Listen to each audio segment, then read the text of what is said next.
그 들어보셨어요? 예. 신문을 봤어요. 당시시대에. 네네.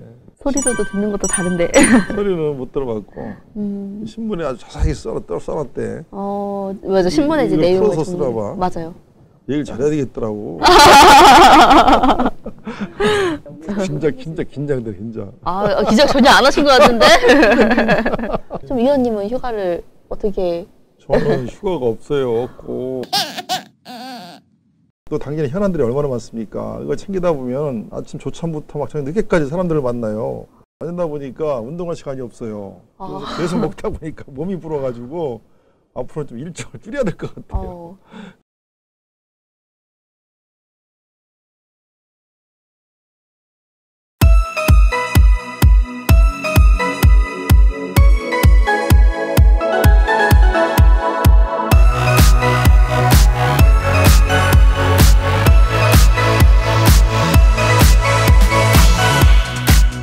8월 첫째 주 뉴스 브리핑을 시작하겠습니다. 진행을 맡은 당진시대 한수미 취재팀장입니다. 오늘은 스튜디오에 특별한 손님을 모셨습니다. 안녕하세요. 네, 안녕하세요. 네, 먼저 직접 소개를 해주세요. 네, 저는 충남 당진시 국회의원 더불어민주당 출신의 어기고라고 합니다. 우리 시청자 여러분, 뉴스 브리핑 청취자 여러분 반갑습니다. 안녕하세요. 네, 그럼 지금부터 당진시대 뉴스 브리핑을 시작하겠습니다. 먼저 요즘 근황을 얘기해 보겠습니다. 충남도당 위원장으로 선출이 되셨는데요. 먼저 축하드려요. 네, 감사드립니다. 네, 소감 한 말씀 해주세요. 네, 어떻게 하다 보니까 충남도당 위원장 자리까지 가게 됐는데요. 정말 막중한 책임이 큽니다. 왜냐하면 이번에 우리가 지방선거를 통해서 15개 시군수 중에 11개 지역을 저희들이 먹었거든요. 그리고 도의원 40명 중에 33명을 당선시켰고요. 또 시의원 98명이나 시군의원을 당선시켜서 그야말로 더불어민주당 창당 이래 최대한 성과를 냈습니다. 이런 큰 당의 살림과 정책 등을 책임지고 있는 충남도당위원장으로 어저께 저를 추천해서 수락을 했는데요. 정말 큰 막중한 책임을 느끼고 있습니다. 네. 그래서 최근에 다양한 입법 활동이나 이제 활동을 하시는 걸로 알고 있는데요. 좀 어떠한 의정 활동을 하고 있는지 청취자분들이 궁금해하실 것 같아요. 네, 국회에서 중요한 업무 중 하나가 또 이 민생 관련 법안을 만드는 것입니다. 제가 국회 가서 지금까지 대표 발의한 법안만 한 42개 정도가 되거든요. 그중에서도 소년법 개정안이라든지 또 이 모자보건법, 중소기업 기본법, 석유공사법, 또 재해 관련한 그런 그 다양한 특별재난 지역 선포 관련한 농업재해보험법 일부 개정 법률안, 또 이 조세 포탈범들 잡는 거 법이 있거든요. 이 조세법, 처벌법 일부 개정 법률안 등 해서 많은 민생 관련 법안을 입법 발의하고 있습니다. 의외에도 좀 다른 의정 활동 어떤 것들 하고 계시나요? 그 이외에도 지금 제가 원내 부대표를 맡아가지고요. 우리 당의 정책, 노선 등 그리고 우리 의원님들의 상임위 배치 이런 모든 것들을 논의하는 게 원내대표들이 하는 거거든요. 그 회의에 참석하고 있고 매주 화요일과 목요일 날 이 정책 조정회의, 원내대책회의를 하고 있습니다. 아침 조찬을 하고 있고요. 또 당 정부 간의 이 각종 정부 현안들에 대해서 또 의견주를 해서 문재인 정부가 잘 갈 수 있도록 이런 그 역할도 하고 있고, 또 당내에 혁신성장팀을 만들어서 제가 간사 역할을 맡으면서 현장에 답이 있다라는 생각을 가지고 드론이라든지 4차 산업혁명을 맞이해서 이 혁신성장을 정말 제대로 준비하고 있는지 이런 것들을 갖다 현장 점검도 하고 있고 너무나 많이 바쁘게 활동하고 있습니다. 듣기만 해도 너무 바쁜데요. 네. 그리고 또 하반기에는 국정감사가 또 있잖아요. 그렇습니다. 예. 네. 좀 올해는 어떻게 준비하고 있고 어떤 부분에 좀 중점을 두고 국정을 감사할 예정인가요? 제가 전반기에도 산업자원 통상 중소벤처기업부 위원이 해가지고 우리 상임위 중에서 이름이 가장 깁니다. 하는 일이 그만큼 많다는 것이죠. 그래서 이번에 하반기에 또 이제 의원들이 상임위 배치를 다시 받거든요. 그래서 저는 끝까지 어겨가지고 우겨서 이 상임위에서 계속 일할 수 있는 그런 또 영광을 누리게 됐습니다. 잘 아시겠지만 산업자원통상 중소벤처기업위원회는 우리나라의 산업정책, 또 에너지정책, 또 통상정책, 또 중소기업 정책, 또 벤처기업 정책을 다루는 정말 큰 우리 민생과 관련한 이런 위원이거든요. 그래서 어느 하나 분야 소홀하지 않게 정말 정부가 이 산업정책을 잘 하고 있는 것인지, 또 에너지 정책을 잘 갖고 가고 있는 것인지, 또 이 무역 통상 정책을 제대로 하고 있는 것인지, 또 이 고용의 90%를 책임지고 있는 이 중소기업부가 새로 만들어졌잖아요. 네. 정말 제대로 하고 있는 것인지, 이런 여러 가지 분야에 역점을 두고 세세하게 국정감사에 임하겠습니다. 기대되는데요. 네. 한편에 좀 그동안의 노력으로 좀 성문산단 지방투자 보조금 상향을 이끌어냈습니다. 이로 인해서 성문산단 활성화에 큰 기대 효과가 있을 것으로 보이는데, 혹시 그 외로 성문산단 활성화 혹은 지역경제 활성화에 대한 네. 추진하고 있는 것들이 있나요? 네, 우리 당진 현안들이 많은데요. 그중에 아마 가장 중요한 게 먹고 사는 문제인 것 같아요. 그죠? 그래서 당진의 먹거리를 좀 만들어야 되는데, 그게 가장 필요한 것이 성문산단, 350만 평 이루는 성문산단을 어떻게 채울 것이냐. 이게 아마 저도 그렇고 우리 당진 시민들도 아마 큰 기대를 하고 있을 겁니다. 그래서 제가 국회 가보니까 이 성문산단이 수도권 인접적으로 분류가 돼서 이 정부 지원금이 없어요. 그래서 이걸 누가 이렇게 만들어놨나 곰곰이 따지고 그런 결과 이 성문산단을 수도권 인접 지역에서 이제 이 지원 우대 지역으로 바꿔버렸어요, 제가. 그래서 입지 보조금 같은 경우에는 40%가량 정부 지원이 나오고, 또 설비 투자 같은 경우는 24%까지 나오거든요. 그래서 아마 이제는 성문산단에 좋은 중소기업들이 많이 이렇게 희망을 하고 올 것이다, 이렇게 생각이 됩니다. 지금 성문산단에 LNG 5기지도 저희들이 갖다 놨고, 지금 LG, SK, LG 화학 이쪽에서도 지금 투자 문의가 계속 들어오고 있고요. 저희 국회에도 지금 성문산단의 문의가 많이 들어옵니다. 그래서 아마 앞으로 이 성문산단에 좋은 기업들이 많이 들어와서 우리 당진 지역 경제 활성화시키는데 많은 도움이 되지 않을까, 그런 기대를 하고 있습니다. 그리고 그 위에도 지금 저 연육기 문제, 이 문제도 지금 예타가 다 끝나가지고 설계 들어갔거든요. 그래서 가능한 좀 제 임기 안에 첫 삽을 뜰 수 있도록 지금 일을 추진하고 있고, 또 현대제철이 냉연 공장을 아마 올 하반기부터 짓게 될 텐데요. 그것도 약 한 1조 원 공사가 됩니다. 그래서 이 크고 작은 공사가 우리 당진에 앞으로 한 10년, 향후 10년간 한 수십조 원 이 투자가 이루어져서 공사가 진행될 텐데, 이 공사를 또 따오는 것만 중요한 것이 아니라 이 돈이 지역사회에 돌게 만들어야 되거든요. 그래서 여기 들어오는 업체들과 MOU를 체결해서 당진에서 구할 수 있는 못대가리라든지 아니면 무슨 지역 업체들을 꼭 사용할 수 있도록 그렇게 우리가 철저히 감시하고 이렇게 할 겁니다. 그래서 당진 지역 경제 살리는데 최선을 다하겠다는 말씀을 드리겠습니다. 의원님의 말씀대로라면은 당진에 좀 먹거리가 풍부해질 것 같은 기대감이 듭니다. 예. 좀 외에도 당진에 시급히 해결해야 할 현안을 좀 의원님이 꼽자면은? 가장 시급한 것이 아마 저 잃어버린 땅 찾아오는 걸 겁니다. 그게. 서부도 매립지. 예, 그게 지금 헌재와 대법원에 계류 중인데요. 아마 올 하반기나 내년 한 상반기 내에 헌법재판소에서 판정을 하지 않을까 생각이 듭니다. 왜냐하면 지난 1차 도계 분쟁도 딱 4년 걸렸거든요. 지금 뭐 박근혜 탄핵 등등 이런 것들 때문에 헌법재판소에서 판정이 좀 늦어지고 있는데, 그렇다 하더라도 우리가 긴장을 늦추면 안 되고 내년 초 정도, 내년 전반기에 재판이 이루어질 거라고 보고 저희들이 지금 잘 준비하고 있습니다. 네. 물 좀 마시면서.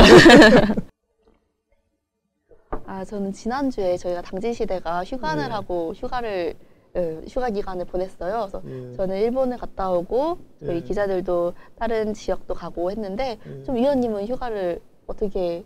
저는 휴가가 없어요. 없고 워낙 뭐 당내 일도 많고 또 도당위원장 맡아서 또 이런 것도 챙기고 그래야 되고, 그냥 뭐 지역도 당연히 현안들이 얼마나 많습니까? 이거 챙기다 보면 아침 조참부터 막 저녁 늦게까지 사람들을 만나요.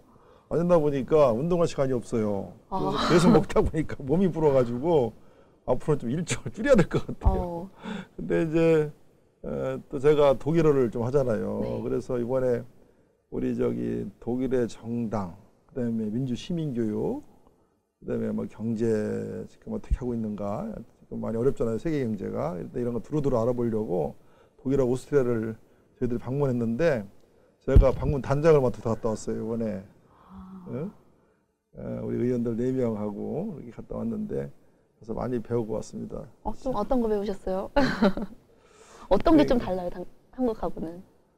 거기에는 뭐 우리가 이제 민주주의가 시작된 지가 얼마 안 됐잖아요. 근데 그쪽 친구들은 벌써 1차대전 끝나고 민주주의가 논의가 됐고 또 복지국가도 벌써 지금부터 100년 전에 벌써 독일 같은 경우는 비스마르크가 복지국가를 만드는 거 아니겠습니까? 사회보험을 세계 최초로 도입하고 그다음에 지금 메르켈 총리가 4선 하면서 독일 경제가 가장 잘 나가고 있어요. 너무 잘 나가가지고 지금 고용률이라든지 성장률 이게 뭐 세계 최고고 유럽연합을 이끌고 있고 또 그런 그 와중에는 바탕이 되는 것이 바로 교육이거든요. 교육, 민주 시민 교육.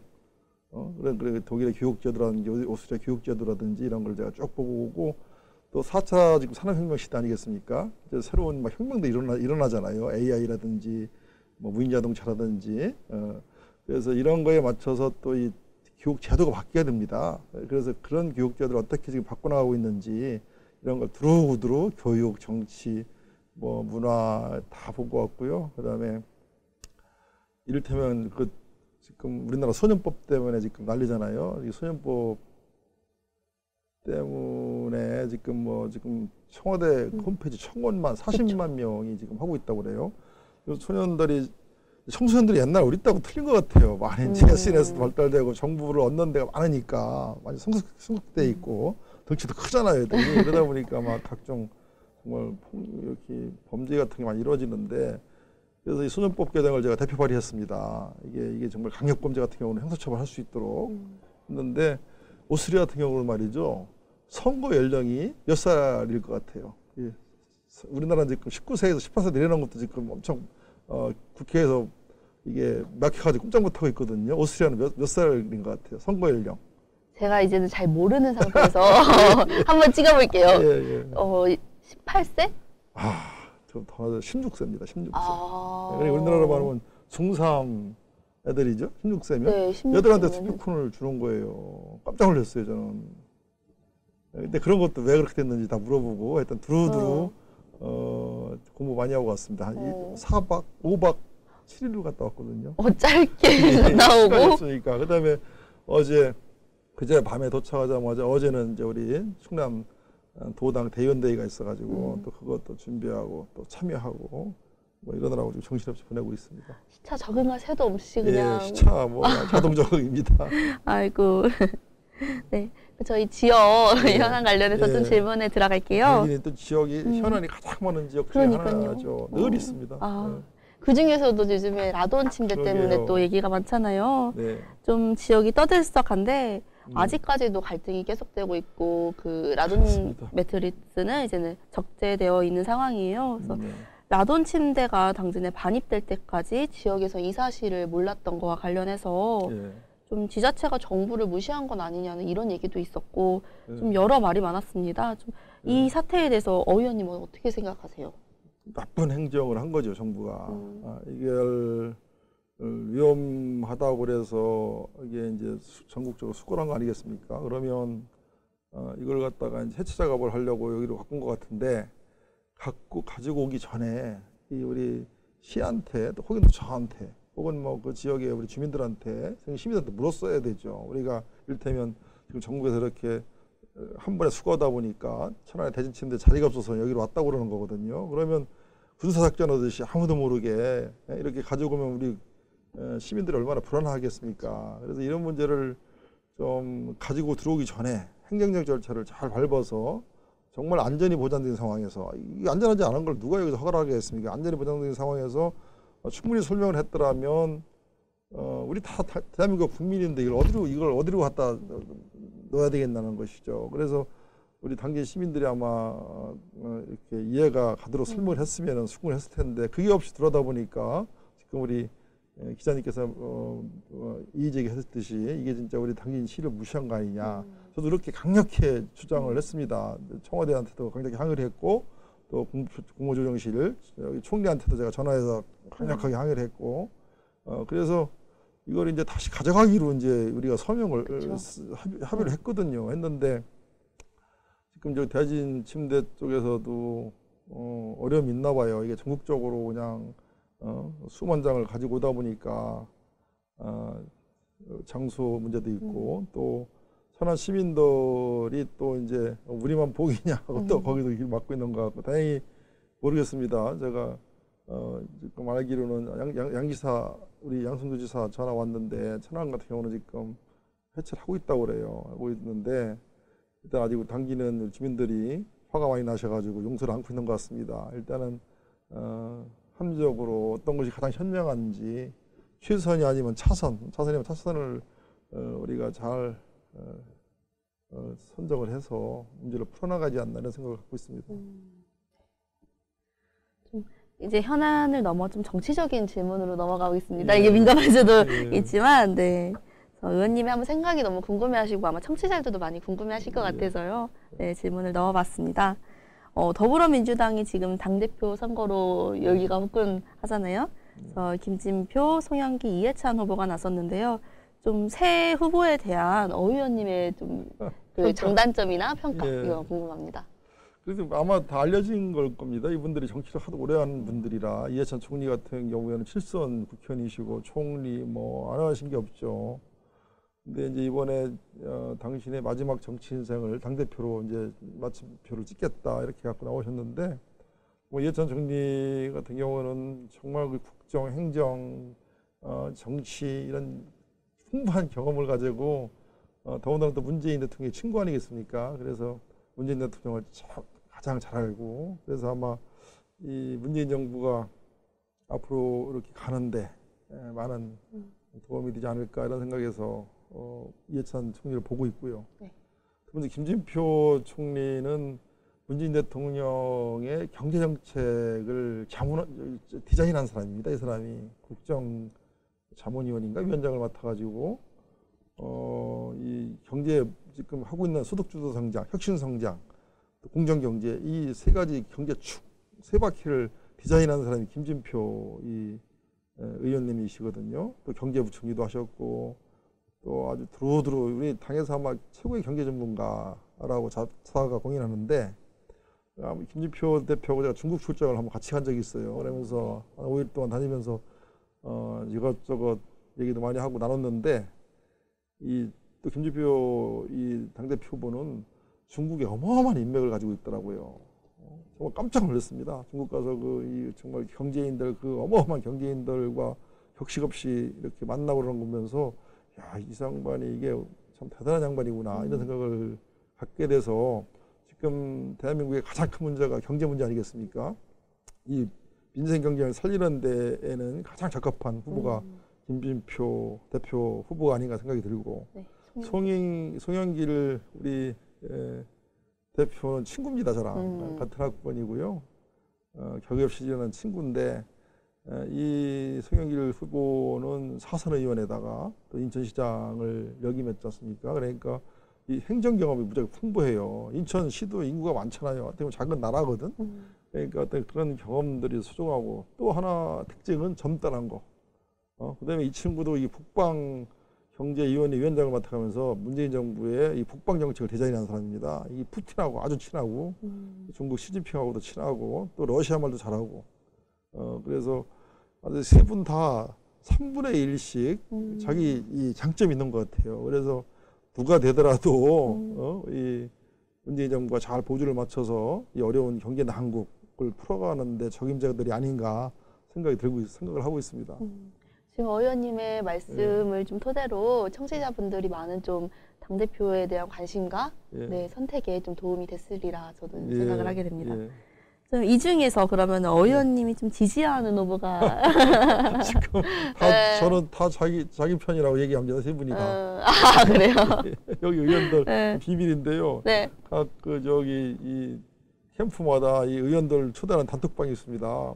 거기에 저를 다 지금 초대해놓고 자기 편이라고 하고 있거든요. 그럼 새 단톡방에 지금 들어가 있는 거예요? 제가 어떻게 보면 간첩 노릇하고 있는 어머. 그런데 그러고 또 제가 충남 도당위원장을 하다 보니까 이제 또 좀 도와달라고는 그렇게 더 많습니다. 그래서 근데 중립을 지켜야 되거든요. 그래야 선거가 선거지. 이렇게 누구를 확 밀어버리면 저는 이게 문제가 있다고 봅니다. 민주주의에 큰 문제다 이거는. 그래서 우리 당원님들이나 우리 시민들이 잘 판단해서 이번에 당대표가 이해찬하면 경륜, 그다음에 김진표 하면은 이 경제. 송영길 하면 젊음, 세대 교체, 뭐 이런 거가 아마 화두 아니겠습니까? 여기에 맞춰서 어느 분이 집권 여당의 당대표가 돼야 되는지 아마 우리 시민들께서 더 잘 아실 거라고 봅니다. 경륜과 경제 그리고 이제 젊음 예. 이 세 가지의 키워드를 가지고 있는 새 대표네요. 네, 그렇습니다. 네. 한편에 최근에 이제 안희정 전 도지사의 사태와 이재명 경기도지사 사태 그리고 최저임금과 관련해서 문재인 정부의 지지율 하락 등 좀 더불어민주당이 조금 지지율이 빠지고 있죠. 그쵸, 예. 감소를 보이고 있는데요. 예. 또 반면에 정의당 지지율은 조금씩 있고요. 오르고 있고 예. 좀 이에 대해서 오 의원님의 생각이 궁금해요. 그래요. 그동안 50% 이상 저희 당이 지지율을 갖고 갔었잖아요. 이거는 불가능하다고 봤습니다. 언젠가는 빠질 거고요. 근데 이 빠지는 게 정의당으로 가는 것도 당연한 것 같아요. 우리가 많이 정책들이 같이 이렇게 상호 협조하고 있고 서로 대체제가 아니라 보완 관계거든요. 정의당하고는. 그다음에 이번에 또 저도 존경하지만 우리 시민들이 또 국민들이 많이 존경했던 노회찬 의원이 또 그렇게 슬프게 가시고 그래가지고 많은 또 우리 당을 지지했던 분들이 저기 정의당으로 가는데 저는 매우 바람직한 일이다 이렇게 보고 있습니다. 좀 이제 당진의 정치 상황을 좀 봐야 될 것 같은데요. 네, 한번 짚어봐야 될 것 같습니다.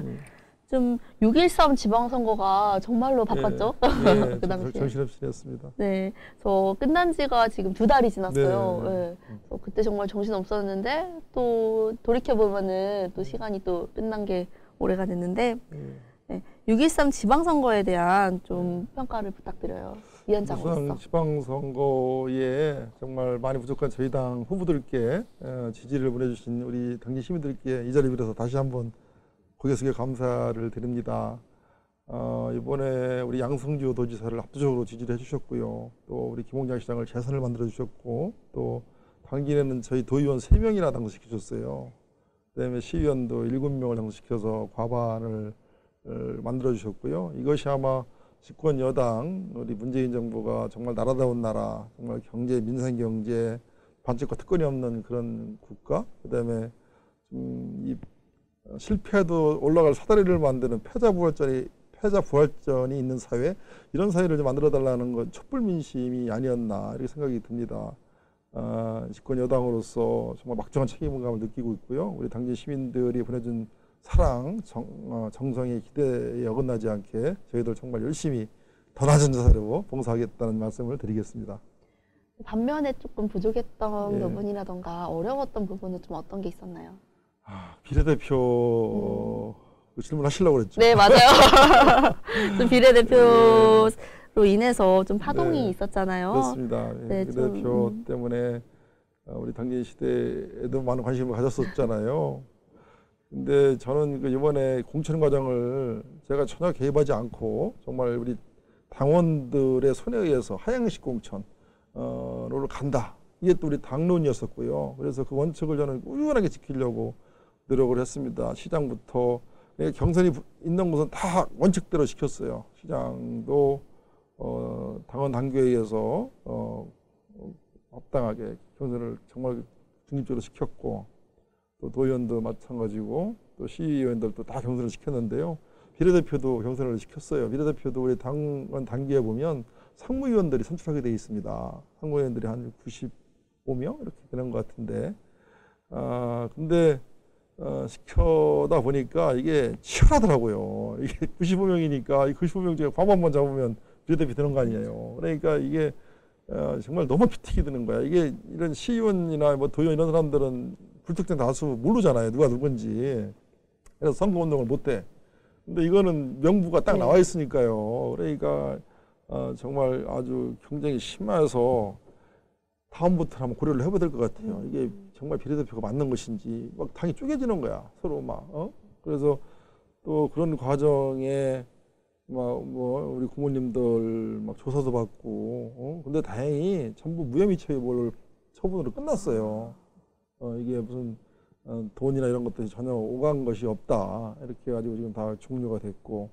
근데 이제 잘 아시겠지만 우리 한상화 여성위원장님이 1등을 했는데 이게 이제 등록을 이제 도당에 이제 하려다 보니까 이순상적이 발견이 됐는데 본인도 몰랐다는 거예요. 본인도 전혀 모르고 몇 번 확인했는데 또 한국당에서 아니다라고 얘기해줬다는 거예요. 근데 그걸 믿어야지 어떻게? 근데 직접 가서 이제 뭐 이렇게 해야 되는데 그걸 못한 것 같고, 그게 이제 되는 바람에 이순희가 승계를 한 거죠. 그래서 전재석 고문께서 시의원이 됐는데 좀 그런 부분은 참 안타까웠던 것 같습니다. 네, 마지막으로 저희 팟캐스트를 들을 청취자분들에게 하고 싶은 말이 있다면은? 네, 오늘 이렇게 바쁜 시간 중에 당진시대 팟캐스트 뉴스브리핑 초대석에 초대해 주셔서 진심으로 감사드리고요. 국회의원 임기 4년이 지나가고 있는 것 같습니다. 이제 한 1년 8개월 됐는데요. 그동안 열심히 했습니다. 우리 당진의 현안 하나하나 잘 세심하게 챙기고 있고, 또 나라다운 나라 만들기 위해서 열심히 하고 있습니다. 앞으로 남은 1년 8개월 동안도 최선을 다할 테니까 우리 당진 시민 여러분 많은 응원 부탁드리고, 또 잘못하는 일 있으면 언제든지 꾸짖으시고, 더운 여름 잘 이겨내시길 바랍니다. 감사합니다. 이상으로 당진시대 뉴스브리핑을 마치겠습니다. 다음 주에도 다양하고 깊이 있는 소식으로 청취자 여러분과 함께 하겠습니다. 안녕. 감사합니다.